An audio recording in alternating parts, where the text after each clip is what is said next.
네, 안녕하세요. 20년 이상 해외에서 생활하고 있고 사업을 하고 있습니다. 그리고 일본인 아내와 국제 결혼해서 지금도 일본 오키나와에 정착해 살고 있는 나름대로 해외 경험이 풍부하다고 생각하는, 그래서 저의 경험을 여러분들과 함께 가감없이 공유하고 있는 국제아재예요. 반갑습니다, 여러분. 오늘은 제가 일본의 행정 서비스에 관련된 이야기를 좀 해볼까 합니다. 좋은 얘기가 안 나갈 거라는 거 여러분들도 짐작하실 텐데요. 그 전에 우리 대한민국의 행정 서비스, 전 세계에 퍼져 살고 계신 우리 한국 분들은 아마도 100% 다 동의하실 텐데, 이 한국의 행정 서비스의 신속, 정확, 그리고 친절함, 이거는요 정말 세계 어디와 비교해도 타의 추종을 불허할 만큼 단연 1등이라고 저는 생각을 합니다.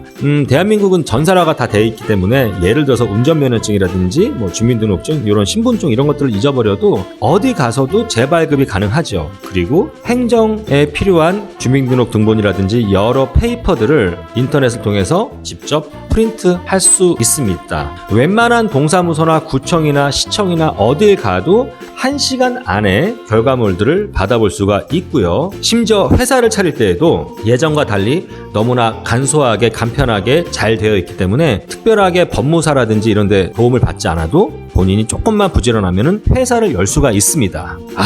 정말 한국. 그런데 일본 이야기를 한번 해볼게요. 그 전에 제가 늘 여러분께 말씀드리지만 국제아재 채널은 정치 채널도 아니고 시사 채널도 아니고 분석 채널도 아닙니다. 그렇기 때문에 그냥 저의 경험담, 일본에서 행정 서비스가 얼마나 힘들고 구렸는지에 대한 저의 경험담을 여러분들과 나누는 거니까 그렇게 봐주셨으면 좋겠습니다. 일본은요, 제가 살았던 중국 그리고 필리핀에 비교해도 훨씬 느린 행정 서비스를 보여줍니다. 그리고 느린 것뿐만이 아니고요, 굉장히 답답해요. 그런 데는 여러 가지 이유가 있을 것 같아요. 일본 사람들의 이 융통성이 없다고 제가 늘 말씀드렸잖아요. 이런 국민성도 있을 수 있고요. 그리고 또 지금도 도장 문화, 그리고 종이 문화, 팩스 문화 뭐 이런 것들을 고수하고 있는 어떤 시스템적인 문제도 있을 것 같습니다. 일본은 지금도 여러분들 도장을 찍는 문화고요. 그리고 모든 기록들을 그 종이를 가지고 보관을 하고 있어요. 페이퍼 문화예요, 아직까지도. 그리고 현재도 팩스를 주고받습니다. 온라인 접수라든지 이메일 접수 거의 되지 않습니다. 자, 제가 제 경험담을 좀 말씀을 드리려고 하는데요. 일본도 코로나 때문에 경제적인 어떤 타격들, 서민들의 어떤 타격이 굉장히 심하죠. 그래서 여러 이 서민들이라든지 기업인들을 지원해주는 프로그램들이 있습니다. 뭐 대한민국도 그런 프로그램들이 많이 있는 걸로 알고 있는데, 저 같은 경우도 회사를 차려놓고 이 코로나라는 악재를 만나서 상당히 어려움에 봉착해 있었죠. 다 아시잖아요. 저의 어떤 비즈니스 플랜을 전혀 실행할 수 없었죠. 이제 일 시작한 지도 얼마 안 됐고요. 그러다 보니까 그러한 지원 프로그램에 저희 가족들도 혹은 저도 해당이 되는 것들이 몇 가지가 있었어요. 아내랑 상의를 해서 나도 어려웠으니까 이러이러한 지원 프로그램을 한번 어플라이를 해보자. 해당 사항이 된다 우리가. 그렇기 때문에 아내가 서류를 준비해서 그런 지원을 해주는 기관에 이제 접수를 합니다. 그런 이제 기관에서 이제 공지가 되어 있어요. 물론 일본 정부도 당연히 개인이든 회사든 지원을 해주고 싶지만 과연 이 개인이나 회사가 지원을 받을 만한 대상인가에 대한 기준이 필요하지 않겠습니까? 그래서 여러 가지 요구하는 자료들이 있습니다. 근데 저희 아내가 굉장히 꼼꼼해요. 그래서 그런 자료들을 다 면밀히 분석을 해서 아주 성실하게 서류와 자료들을 준비를 해서 기관에 찾아갑니다. 물론 온라인 접수, 이메일 접수 안 됩니다.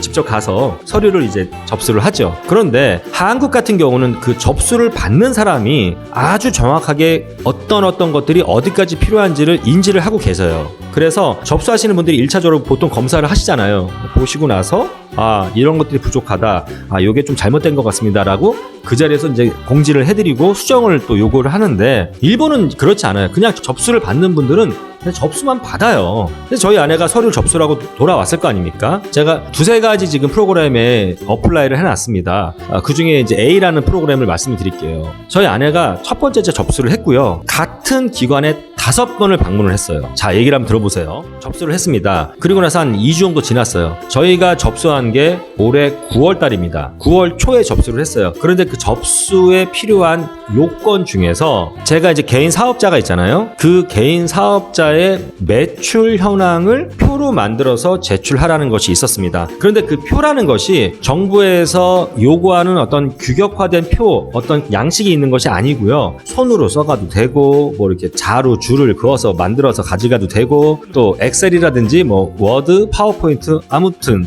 어떠한 양식도 개인이 정해서 만들어 가면 되는 거예요. 저희 같은 경우는 이제 엑셀로 파일을 만들어서 제가 사업자를 연 그 시점부터 8월까지 매출 현황을 정리해서, 뭐 매출 거의 나온 게 없죠. 거의 제로에 가깝지만 중간중간 조금 매출이 발생된 게 있었어요. 그래서 이제 그것들을 적어가지고 제출을 합니다. 제출을 했는데 한 2주 지나고 나서 이제 9월 초에 접수를 했으니까 이제 9월 한 중하순 정도에 연락이 옵니다. 9월 달 매출 현황 표도 제출을 하라는 거예요. 제가 전화에다 대고 우리 9월 달 매출이 0원입니다라고 얘기를 했어요. 이 전화에 얘기한 게 소용이 없더라고요. 반드시 그 9월달 매출 현황 표를 갖고 오래요. 빵원이라 하더라도. 그런데 중요한 거는 그냥 갖고 오지 마시고 당신이 제출했던 그 엑셀 양식과 똑같은 양식으로 9월달 한 페이지를 추가해서 영원으로 표기해서 갖고 오라는 거예요. 물론 인터넷 접수, 이메일 접수 되지 않습니다. 그래서 아내가 9월달 매출 빵원으로 만들어서 같은 기관에 가지고 또 제출을 했어요. 그리고 나서 며칠이 지났는데 어떤 전화를 받게 되느냐. 만약에 코로나가 없었다라면 어느 정도의 매출과 이익이 날 것인지를 예상해서 그 시뮬레이션을 짜서 그걸 또 표로 갖고 오라는 거예요. 기준도 없습니다. 황당하더라고요. 그래서 그냥 코로나가 없으면 이렇게 저렇게 매출이 날 것으로 예상됩니다라고 표를 또 만들어서 가져갔습니다. 이렇듯이 저는 예를 들어서 처음에 공지할 때부터 자, 당신이 어플라이를 할 때 그 당월까지, 근데 여러분들 상식적으로 비즈니스 하신 분들은 아시겠지만 제가 9월 초에 어플라이 했다 그랬잖아요. 9월 초에 신청을 할 때 어떻게 9월달 매출을 제가 알 수 있습니까? 그래서 8월 말까지로 매출을 정리해서 제출한 거거든요. 그게 상식인데, 오케이.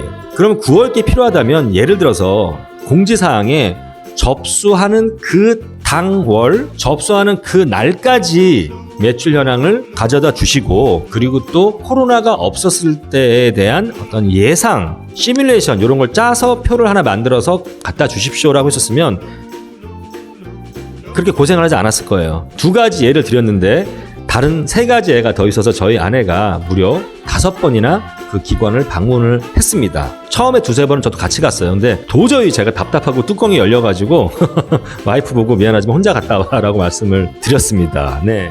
이렇듯이 이게 뭐 저희가 잘못을 해서 뭔가 자료가 불충분한 것을 보충하는 것이 아니고요. 충분히 사전에 정확하게 공지만 됐었어도 저희 아내가 구태여 4번을 더 가는, 한 번만 가면 되는 거를 4번을 더 간 거 아닙니까? 그럴 필요가 전혀 없는 거였거든요. 이것은 어떠한 행정 그 서비스의 어떤 스킬의 문제인 것 같아요. 네. 그래서 정말 아내가 헛걸음을 여러 번 했었죠. 그리고 또 한 가지는 제가 일본에서 통장을 개설할 때 시청에서 제 비자 이런 것들을 이제 갱신할 때 실제로 겪었던 일인데요. 여러 양식들을 인적사항을 적게 돼 있어요. 그런데 그런 인적사항을 본인이 자필로 꼭 적어야 돼요. 특히나 맨 마지막에 주소, 저희 집 자택 주소만큼은 꼭 본인이 적게 하는 거예요. 저는 도저히 이해할 수가 없었습니다. 왜냐면은 일본은 아직도 도장 문화라고 말씀드렸잖아요. 제가 그 서류를 작성할 때 아내랑 같이 갔지만 저의 신분증, 그리고 본인이 갔으니까 얼굴 확인이 가능하고요.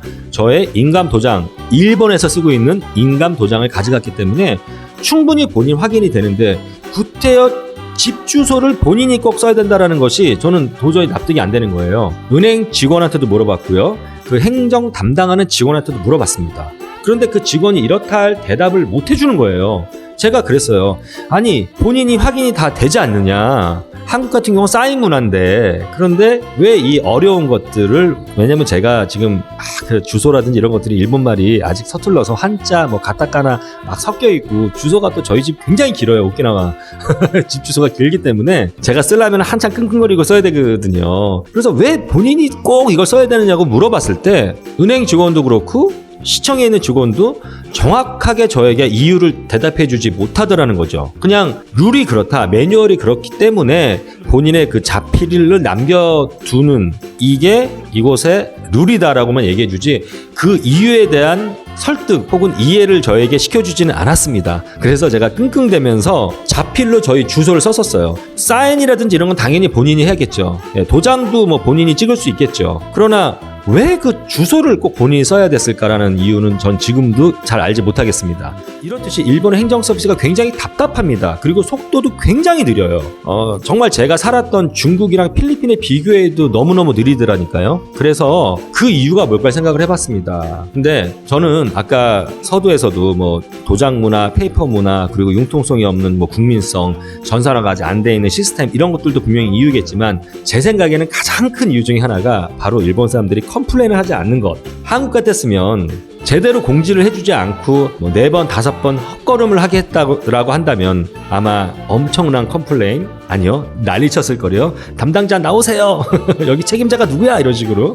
그런데 일본 사람들은요, 불평불만을 하지 않아요. 4번을 가든 5번을 가든 그냥 그러려니 하고 다 써서 제출하고, 또 뭐가 부족하다, 이것이 우리가 잘못한 게 아니고 공지가 설령 뭔가 부족했다 하더라도 그냥 그걸 수긍하고 거기에 또 요구하는 대로 해서 줘요. 그러니까 제가 보기엔 이런 공무원도 그렇고 기업체 뭐 고객 담당하는 커스터머 서비스를 담당하는 그런 직원들도 그렇고 무언가를 개선하고 바꾸려는 의지가 별로 없는 것 같습니다. 물론 일본이 종이 문화, 도장 문화, 그리고 또 팩스 문화, 전산화가 아직 되어 있지 않은 여러 가지 낙후된 시스템도 한몫을 하겠지만 결정적으로 이런 것들이 다 바뀌기 위해서는 국민들이 그거에 대한 문제점을 인지를 하고, 또 행정부처에서 일하는 관계자들도 그거에 대한 문제를 인지하고, 정부 리더들도 그런 거에 대한 문제를 인지해서 서로가 이야기하고 표출하고 컴플레인해서 개선을 해야 되는데 그것이 되지 않는다라는 거. 어떻게 보면 대한민국은 정말 그래도 어떤 문제점이 있었을 때 그것들을 자연스럽게 당당하게 주장하고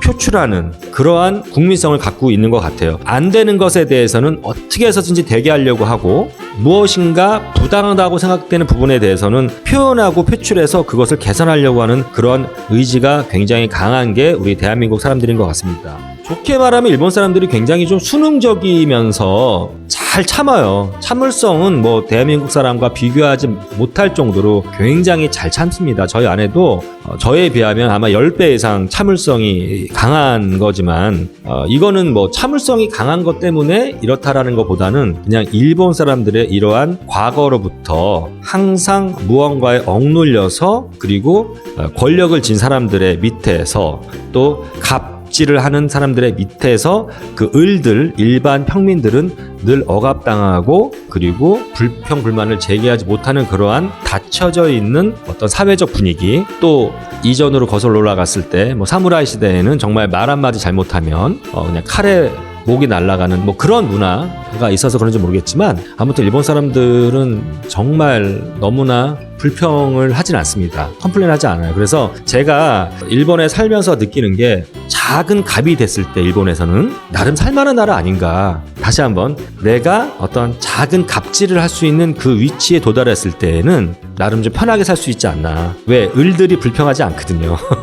제가 봤을 때 일본은 일반 평민들의 문화, 그리고 또 서민들의 문화, 그리고 을의 문화가 아니라 갑의 문화, 그리고 또 권력을 갖고 있는 자들의 문화, 이렇게 좀 대변할 수 있을 것 같습니다. 그래서 오늘은 제가 일본의 이 답답한 행정 서비스에 대한 조금 비판을 했고요. 네. 그리고 또 이제 일본이 이렇게 행정적으로 굉장히 느리기 때문에 여러분들 비용이라는 게 꼭 돈만 비용이 아니거든요. 비용은 3가지가 비용입니다. 금융비용, 노무비용, 시간비용. 요 3가지가 다 돈과 같기 때문에 이 시간 비용이 엄청나게 많이 들어간다라는 말씀을 좀 드리고 싶습니다. 일본이 좀 개선이 좀 됐으면 좋겠고요. 일본에 살고 계신 분들은 아마 다 공감을 하실 것 같은데, 대한민국 행정 서비스 그립습니다. 네, 이상 국제아지였습니다. 제 이야기가 공감이 가거나 재미있거나 하신 분들은 구독과 좋아요 부탁드리고요. 또 저랑 생각이 다르신 분들은 늘 말씀드리지만 좀 예의를 갖추어서 댓글을 달아주신다면 제가 여러분들의 댓글 하나하나 다 챙겨서 보도록 하겠습니다. 네, 이상 국제아지였습니다. 감사합니다.